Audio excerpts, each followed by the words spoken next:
Netanyahu claimed that strikes dealt serious damage to Iran's nuclear sites and vowed to continue attacks. Iran says the damage is limited, while admitting 9 experts died. Israel says it has resumed strikes on Iran on the second day of the conflict, following a night of retaliatory missile strikes from Tehran. Israeli Prime Minister Benjamin Netanyahu said on Saturday that Israeli air forces dealt serious damage to Iranian nuclear facilities and that Iranian leaders are packing their bags. The extent of the damage and whether Iran's nuclear program can survive is not immediately clear. An Israeli military official said that strikes on Natanz and Isfahan were able to damage the sites significantly. However, Iran says the damage is limited, while acknowledging the deaths of 9 experts. בזמן הקרוב ביותר אתם תראו את מטוסי ישראל, את חיל האוויר של ישראל, הטייסים שלנו, מעל שמי טהרן.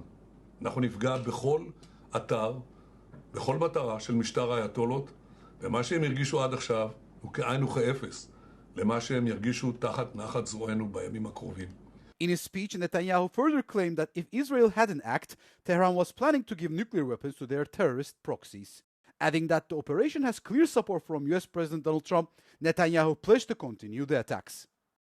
The escalating conflict has derailed planned US-Iran nuclear talks, which were set to begin on Sunday. Israel says it has resumed strikes in Iran on the second day of the conflict, following a night of retaliatory missile strikes from Tehran. Israeli warplanes and drones targeted key military sites in an attack launched on Friday, killing senior generals and nuclear scientists. Iran's ambassador to the UN says 78 people were killed and more than 320 wounded in the Israeli strikes. Israel's defense minister warned Iran's leaders that Tehran will burn if missile attacks on Israel continue, after at least 3 Israelis were killed and dozens injured on Saturday morning. The latest attacks come amid escalating tensions over Tehran's nuclear program, which Israel says poses an existential threat. Israel has long vowed to stop Tehran from building a nuclear weapon, something Tehran denies seeking, although officials there have at times hinted they could pursue it. After Iran's retaliatory strikes, residents of Tel Aviv and surrounding areas have expressed a mixture of fear and uncertainty. International and local media have captured the immediate reactions of Israelis who were forced to rush to bomb shelters as sirens blared and explosions rocked the city.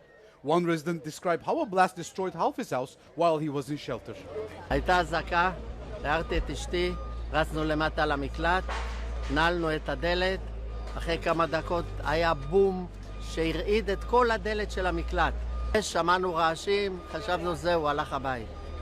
והלך חצי בית. פעם ראשונה שקורה דבר כזה בשכונה, סדר גודל כזה, מטורף, מתאוששים מזה. Standing near a building that was hit by an Iranian attack overnight, David, also from Tel Aviv, expressed strong support for Israelis' military action. שום דבר לא ירתיע אותנו להמשיך במשימה שלנו. On the other hand, Erez voiced frustration and sorrow. The strikes left many residents to grapple with the immediate aftermath of their situation. Iranians have been left reeling after deadly Israeli attacks on their country's top military officials and nuclear scientists. Israel's Operation Rising Lion is far more extensive than previous operations, including last year's missile and drone exchanges between the two countries. Israel says the attacks will continue, raising the risk of further escalation and a broader conflict across the Middle East.